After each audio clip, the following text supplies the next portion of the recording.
സമയം രാത്രി 9 മണി. ഫുഡൊക്കെ കഴിച്ചപ്പോൾ എനിക്ക് നന്നായിട്ട് ഉറക്കം വരാൻ തുടങ്ങി. പക്ഷേ ഉറങ്ങാൻ പറ്റുമോ? നിഫിമോൻ്റെ എക്സാം.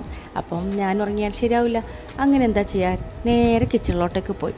അങ്ങനെ ലാവ കേക്ക് ഉണ്ടാക്കാമെന്ന് വിചാരിച്ച് വീട്ടിലുള്ള ഇൻഗ്രീഡിയൻസ് മാത്രം വെച്ചിട്ടുള്ള ഒരു സിമ്പിൾ ലാവ കേക്ക്. അങ്ങനെ കപ്പൊന്നും കണ്ട് നിങ്ങൾ ഞെട്ടണ്ട കേട്ടോ. വീട്ടിലെ ഏറ്റവും വലിയ കപ്പ് തന്നെ ഞാൻ നോക്കിയെടുത്തതാണ്. മൈദയും ഷുഗറും കൊക്കോ പൗഡറും 1/2 table spoon baking powder, oil, ഉപ്പ് എല്ലാം കൂടിയിട്ട് മിക്സ് ചെയ്തെടുക്കുക. എന്നിട്ട് കുറച്ച് പാൽ ഒഴിച്ചിട്ട് ഈ കൺസിസ്റ്റൻസി ആകുന്നത് വരെ ബാറ്റർ തയ്യാറാക്കുക. അളന്ന് തൂക്കിയിട്ടൊന്നല്ല കേട്ടോ ഞാനും എടുത്തത്, അങ്ങ് എടുത്തതാണ്. 10 മിനിറ്റ് ഓവനിൽ ബേക്ക് ചെയ്തെടുക്കുക. അപ്പം ലാവ കേക്ക് സെറ്റ്. ഞാൻ ഉദ്ദേശിച്ചത് ലാവ കേക്കാണ്. എന്നാലും ഒപ്പിക്കാം.